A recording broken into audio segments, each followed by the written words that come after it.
ഡയറ്റിങ്ങിന്റെ plan എന്ന് പറഞ്ഞാൽ ഞാനിപ്പോ എന്റെ ഡയറ്റിംഗ് എന്ന് പറഞ്ഞു കഴിഞ്ഞാൽ ഞാൻ രാവിലെ ബ്രേക്ക്ഫാസ്റ്റ് സ്കിപ്പ് ചെയ്തു. ബ്രേക്ക്ഫാസ്റ്റ് അത് മെയിൻ ആയിട്ട് വേണ്ട.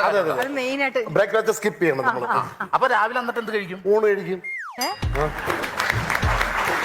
അല്ല, രാവിലെ ഊണ് നല്ലതാണ്. കാര്യം തലേ ദിവസത്തെ മീൻകറി ഉണ്ടെങ്കിൽ രാവിലെ ഊണ് കഴിക്കാൻ നല്ല രസമാണ്. ബ്രേക്ക്ഫാസ്റ്റ് കട്ട് ചെയ്തിട്ട് ഊണ് കഴിക്കും അല്ലേ? ഊണ് കഴിക്കും. ചിലപ്പോ അങ്ങനത്തെ ഒരു ഡയറ്റ് പ്ലാൻ ആയിരിക്കും. അപ്പൊ ഉച്ചക്ക് ഊണ് കഴിക്കും, കൂടെ കാപ്പിയും കഴിക്കും. ഏത് കാപ്പി? നമ്മൾ രാവിലെ സ്കിപ്പ് ചെയ്ത കാപ്പി ഇല്ലേ, അല്ലെങ്കിൽ അത് വേസ്റ്റ് ആവില്ല. അപ്പൊ അത് ഉച്ചക്ക് ഊണും ആ കാപ്പിയും കൂടെ ആയിട്ട് ഉച്ചക്ക് നമ്മൾ കഴിക്കും. അതെ.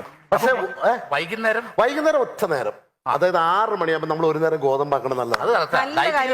രാവിലെ ഊണ്, ഉച്ചക്ക് ഊണും കാപ്പിയും, അപ്പൊ പിന്നെ വൈകിട്ട് ഗോതമ്പ് എന്ന് പറഞ്ഞാൽ 2 ചപ്പാത്തിയെ കഴിക്കാം. വൈകിട്ട് 2 ചപ്പാത്തി. കാര്യം 2 ചപ്പാത്തിയെ നമ്മൾ കഴിക്കാം. കാര്യം 7:30 നമുക്ക് വീണ്ടും ഉണ്ണാനുള്ളതല്ലേ. കാര്യം അപ്പൊ 2 കൂടുതൽ ചപ്പാത്തി വൈകുന്നേരം രാത്രി 7:30 ഉണ്ണാൻ പറ്റില്ല. രാത്രി 7:30 വീണ്ടും പിന്നെ ചപ്പാത്തി ഇട്ടിട്ട് വീണ്ടും ഞാൻ കഴിച്ചാൽ ഞാൻ അപ്പൊ ഉറങ്ങും. ആണോ? അല്ലെങ്കിൽ ഞാൻ എണീറ്റാ വീണ്ടും ചോറ് ചോദിക്കും.